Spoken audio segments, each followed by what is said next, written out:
Great. Thank you, Wendy. Appreciate it. Hello, everyone, and thank you for attending this webinar. My goal today is to provide some ideas about how to use standard project management and systems engineering processes in a cohesive, complementary, and integrated manner in order to drive positive outcomes, both in systems development and all the way through operations. So combining processes in this manner really required a careful study of the existing process standards from all standards generating organizations. And I will come back to that and refer to it later in the presentation of which ones were referenced. It also required a review of terminology use and case study reviews to understand implementation and the resulting outcomes. Terminology is used differently in different disciplines. However, it can mean similar things. So we'll go over that. So during this webinar, I'm going to focus on two process-related interlocking pieces of this puzzle. A set of processes that are complementary, and those that are unique to the project management and system engineering disciplines. If you are unfamiliar with either discipline, that really shouldn't be a significant hindrance to understanding this method or how to use it. I've taught many organizations and groups on how to use this methodology in achieving project outcomes with success, even with individuals that have had no background at all in project management and systems engineering. If, on the other hand, you do have an understanding or even an in-depth knowledge of either of those processes, I think you will resonate with what I'm saying and the approach that I'm presenting here. So I'm going to present an integrated approach to life cycle management of a system to set the stage. Then we will explore the processes that assist stakeholders in ideating and communicating their vision and their needs, and then engaging as that vision is realized, ultimately accepting the outcomes of the endeavor. So these are what I call the stakeholder-focused processes. Secondly, we're going to look at the processes that are used to develop a solution that will technically achieve the vision of the stakeholders. And these are the solution-focused processes. Then we will review some ideas about measuring outcomes, which is a necessary step to demonstrate success. And finally, we'll take a look at the roles and responsibilities between the two disciplines. So this chart shows a timeline that runs from left to right, but keep in mind that this is shown broken up into 3 rows, just for being able to comprehend what I'm saying here. Normally it would be, the flow would be one long continuous row. The green highlighted areas reflect the standard project management life cycle phases as identified across all standards generating project management organizations, such as the International Association of Project Managers, the IAPM, the Association for Project Management, APM, the International Project Management Association, IPMA, and the Project Management Institute, PMI, and many others.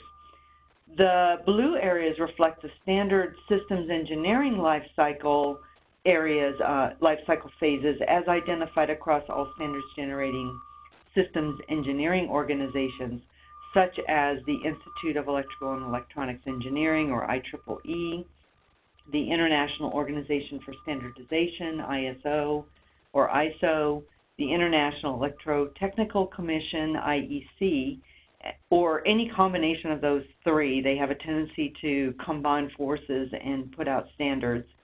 The American National Standards Institute, ANSI, or ANSI, and others such as the Department of Defense Military Standards, the Electronic Industries Alliance, EIA, the Society of Automotive Engineers, SAE, and of course the International Council on Systems Engineering, INCOSE. So keep in mind that a project is defined across the board as something that has a lifespan, a specific lifespan. So within PM, a lifespan starts at project discovery and establishment. It goes through preparation and planning activities, and then enters realization, governing, and completing phases. It ends at that project activity closure. Within systems engineering, the system can be conceptualized through a research and development phases that start with new idea exploration. That may or may not be defined in a project. It could be just activities that are ongoing within an organization. And then that moves in systems engineering to mission definition, system concept, and then a highly iterative process of design, development, and integration, which finally evolves into a design that is production or construction ready. And unlike project management, it follows the system into operations, maintenance, and support, and ultimately closure or deactivation of that system as a whole. So this life cycle is shown, the two complementary life cycles are shown one on top of the other. So let's start by breaking this down. We are going to be looking at the left-hand side of the equation first. This is the stakeholder-focused part, which is associated with needs and mission definition, or basically what the stakeholder vision is, what their needs are, and how it will be measured and assessed against the outcome stage. The complementary processes and tools associated with this phase are identification of the stakeholders, or anyone, stakeholders meaning anyone, including the customer, that has a vested interest in the system and how it operates. These stakeholders are identified and documented in a spreadsheet or a database, which we call a stakeholder register.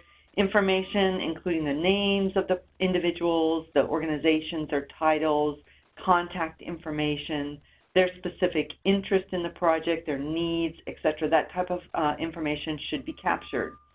It's also a great idea to identify key stakeholders within the database, and those are the stakeholders that have that are directly associated with determining the scope of the activity and assessing the success of the outcomes. So, for example, your customer is going to be a key stakeholder, your users are going to be a key stakeholder, and your organization management is going to be a key stakeholder. Determining the proper communications that are needed for each stakeholder and then following through on the communications over the entire life cycle is an imperative. And then further defining the technical requirements and needs and identifying how these will be measured is very important. Keep in mind that the stakeholders are not providing technical solutions, but they need to establish from a technical perspective what is needed. So they will give you key performance parameters, or the range of performance that's acceptable in their minds, and an understanding, of what that performance looks like, not how it is provided. So that understanding and agreement as to how the stakeholders will validate these acceptable performances, these need to be documented as well.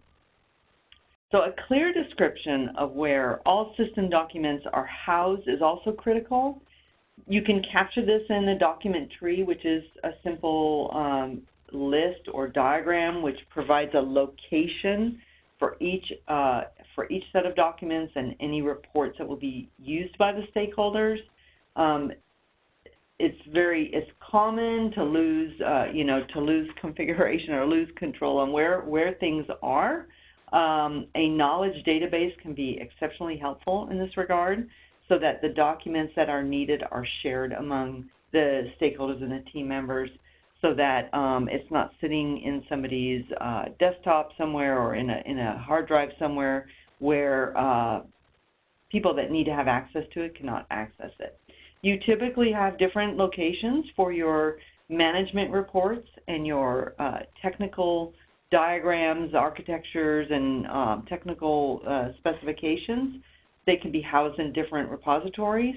The key point here is to make sure that it is known where to go to get that information.